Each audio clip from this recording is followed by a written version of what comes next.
안녕하세요. 클로이의 성장일기, 저는 클로이입니다. 오늘은 지난주에 읽었던 책 독서노트를 쓰기 위해서 가져와 봤습니다. 우선 3권을 읽었고요. 데일 카네기의 자기관리론. 이 책은 그냥 어렵지 않고 내용도 후루룩 잘 읽히는 그런 책이었고, 심지어 이제 각 챕터마다 요약이 돼 있기 때문에 한 번 더 어떤 내용을 따로 크게 정리할 필요도 없었던 그런 책입니다. 그리고 타인의 고통. 타인의 고통은 내용면에 있어서 굉장히 흥미롭게 재밌게 잘 읽었고요. 이번 주에 읽은 책 중에는 가장 내용이 어려운 편이었지만 읽는데 힘들지는 않았던 책입니다. 그리고 마지막으로 꽃들에게 희망을. 이 책은 딸과 독서 토론을 하기 위해서 읽은 책이에요. 초등학교 저학년용 책이고, 이렇게 글밥이 몇 개 없음에도 불구하고 남겨주는 메시지가 굉장히 좋았던 책입니다. 이 책 안 읽어보셨으면 한번 읽어보시길 권해드려요. 네, 그러면 이 3권의 책 마인드맵을 한번 그려봤고, 어떻게 이제 마인드맵의 가지를 구성했는지 잠시 보여드리겠습니다. 네, 우선 데일 카네기의 자기관리론. 마인드맵은 프로크리에이트 앱을 이용해서 그렸고요. 자기관리론, 이 책은 특징적으로 목차를 보고도 대충은 그릴 수 있는 그런 마인드맵이었어요.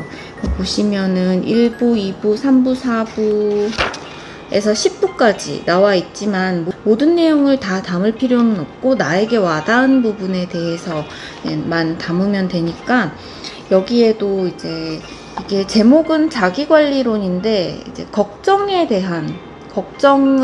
어떻게 잘 컨트롤할 것인가에 대한 그런 내용이 주로 주된 내용이고, 그래서 저는 걱정에 대해서 어떤 걱정이 어떤 영향을 받고, 그 걱정을 어떤 식으로 분석해서 객관화시킬 수 있는지, 그리고 걱정을 없앨 수 있는 방법에 대해서 이제 나왔습니다.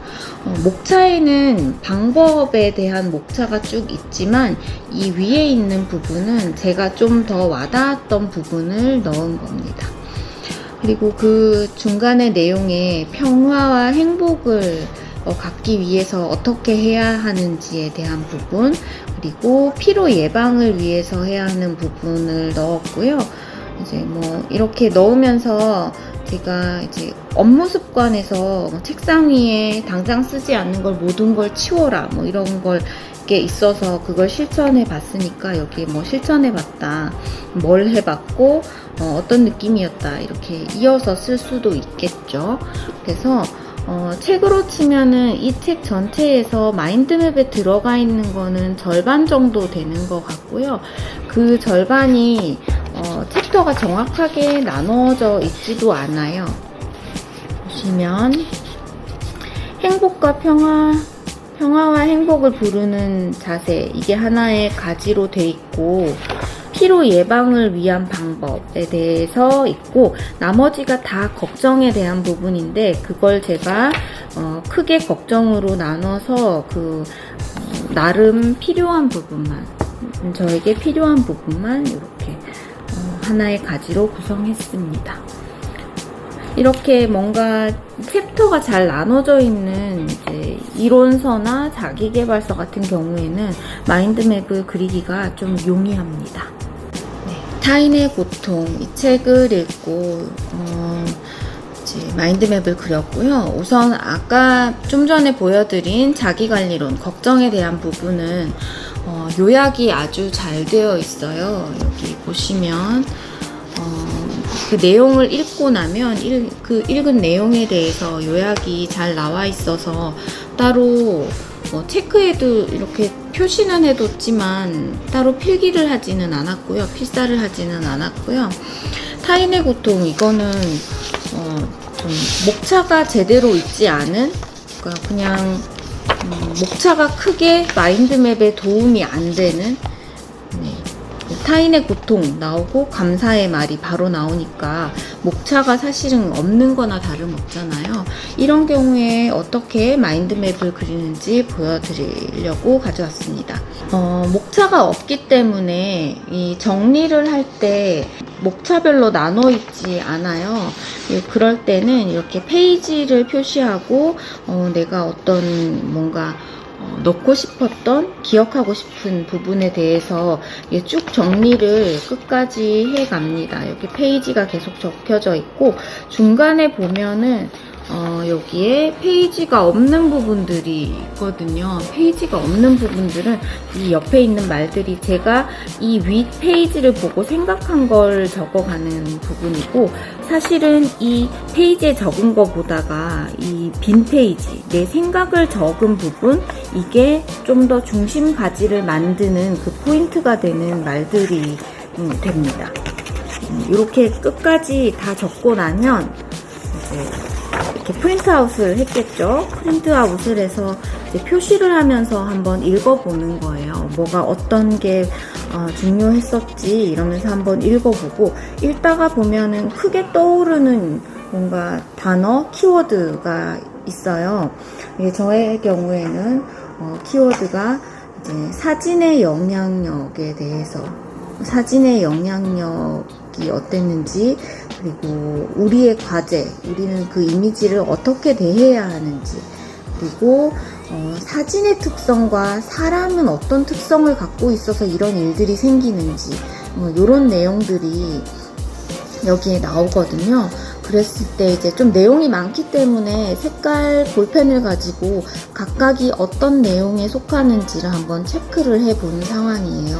이렇게 체크를 하면서 다시 한번 읽어보고, 읽다가 문득 떠올랐던 게, 제가 아프리카 수단인가?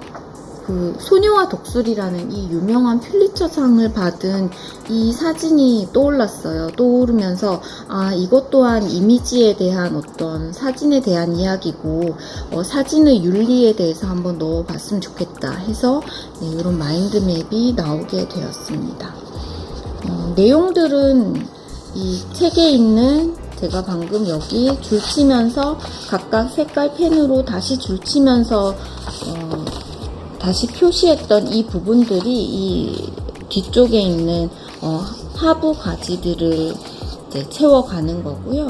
처음에 정리한 걸 쭉 읽으면서 이 중심 가지를 뽑을 생각을 하면서 읽어야 하는 부분이에요.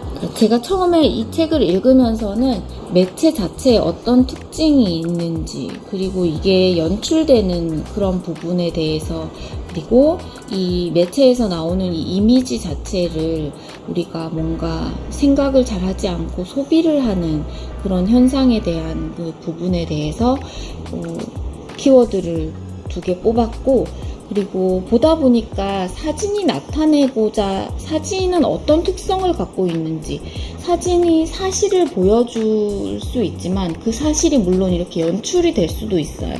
하지만 그 사진이 진짜라고 하더라도 어떤 죽어가는 사람을 찍었다면 그 사람의 가장 비극적인, 극적인 상황을 가장 자극적으로 오랫동안 남기는 것이잖아요. 실제 세계라고 하더라도 연출될 수밖에 없고, 뭔가 이제 그렇게 찍힌 사진도 그게 어디에 전시되느냐에 따라서 그거에 대한 중량감이 굉장히 달라지는 이런 사진의 특성에 대해서 저는 또 키워드를 뽑았고, 그리고 사람 자체의 특성에 대해서 생각해 보게 되었어요. 사람은 나체를 보고 싶어 하는 것만큼이나 고통받는 육체를 보고 싶어 한다고 하더라고요. 그리고 그 극단에 있는 그 이미지 자체에 극단에 존재하게 되는 거예요. 나와는 상관없는, 그러니까 저기 멀리에서 전쟁이 일어나면 그 전쟁이 일어나는 사람들은 실제로 나와는 너무 상관없는, 나에게는 절대로 생길 수 없는 일이니까 그냥 이미지를 보고 그렇구나 이러고는 넘겨버리는 냉소주의자가 되어가는 거가 아니라면 그 속에서 정말 죽을 힘으로 견디는 사람이 존재하는 이런 특성에 대해서 봤고, 그리고 이런 모든 문제들을 우리는 어떻게 대해야 되는지, 과제에 대해서 저자가 서술해 놓은 부분, 그걸 읽으면서 그들의 고통을 상상하고 공감력을 가져야 할 것 같다, 이런 생각을 했고, 자체의 혼자의 생각도 들어가는 거죠. 저는 이 책에는 없지만 이런 뭔가 전혀 내가 겪어볼 수 없는, 상상도 제대로 할 수 없는 거를 상상하고 공감을 갖기 위해서는 문학이 도움이 되지 않을까, 이런 생각을 제가 했다는 거고요. 또 다른 과제 해결 방법은 연민을 멈춘다, 이런 부분이 있었어요. 그래서 이제 이 연민이라는 단어가 내가 정말 이 단어를 정확하게 알고 있나, 이런 고민을 하면서 이제 연민, 공감, 동정 이런 거에 대한 이제 단어를 찾아보는 계기가 되었습니다. 많은 걸 남기는 이제 타인의 고통이라는 책을 또 읽었습니다. 꽃들에게 희망을이라는 저학년 책이고요. 이게 보시면은 글자가 진짜 조금밖에 없어요. 1시간, 천천히 읽어도 1시간이면은 다 읽을 수 있는 그런 책입니다. 이거는 제가 읽으면서 이렇게 뭔가 남기고 싶은 부분을 표시도 하고 내 생각도 적어가면서, 어린이 책임에도 불구하고 생각하기 굉장히 많았던 그런 책이고, 이것도 목차가 따로 있는 게 아니기 때문에 이렇게 페이지를 표시하면서 남기고 싶은 이제 구절을 남겼고, 이렇게 페이지 표시가 없는 것들은 이제 제 생각을 넣은 그런 내용입니다. 물론 이제 타인의 고통과는 다르게 타인의 고통에는 굉장히 여러 가지 이야기가 막 담겨져 있는데, 이거는 굉장히 명확한 초등학교 저학년이 봐도 이해되는 어떤 나다움을 찾아가는 그런 이야기이기 때문에 특별히 이제 가지를 고르는데 힘들지는 않았어요. 호랑이벌레가 알을 깨고 나와서 기둥을 만나게 되고, 그 기둥 꼭대기로 올라가는 과정에서 그 기둥 꼭대기와 관련된 좀 부정적인 내용들에 대해서 하나의 가지로 담아봤어요. 기둥 꼭대기를 가는 건 어디인지도 모르면서, 그 꼭대기에 뭐가 있는지도 모르면서 이제 모두가 한 곳을 목표로 달려가는, 이제 지금 현재의 좋은 대학, 직장 이런 거에 대한 부분이었고, 그 위에는 결국 내가 원하는 삶이 있나? 결국은 아무것도 없는데 그런 부분에 대해서, 그리고 그 과정에서 경쟁하고 서로 불안하고 획일화돼서 나에게는 맞지 않는 그 과정을 거쳐야 되는 부분, 그리고 이 기둥 꼭대기는 도대체 누가 만드나, 이 사회적 구조 자체가 이제 모든 아이들을 획일화하고 한 곳으로 달려가게 만드는데, 그 꼭대기에 있는 기득권들, 그 꼭대기를 지키려는 자에 대해서 또 좀 적어봤습니다. 그에 반해서 이제 어쨌든 호랑애벌레와 노랑애벌레는 이제 나다움의 길을 찾아가고, 나다움의 길을 찾아간다는 것 자체가 얼마나 용기 있는 일이고, 이제 자기에 대한 믿음, 그리고 친구, 타인에 대한 믿음이 필요하다는 부분, 그리고 나다움의 길을 가기 위해서는 그냥 가지는 게 아니고 그 고치로 있을 때 변화 없는 것 같고 성장하지 않는 것 같지만 그 안에서 열심히 나비가 되고 있는 그런 노력, 그런 부분에 대해서 이제 하나의 나다움의 길이라고 가지를 그려봤고요.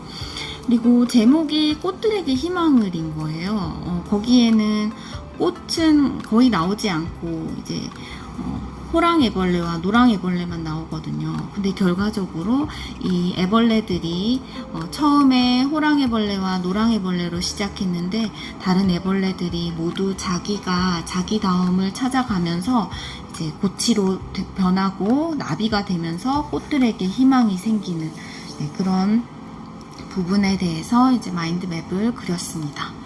그럼 이제 독서 노트를 써보겠습니다.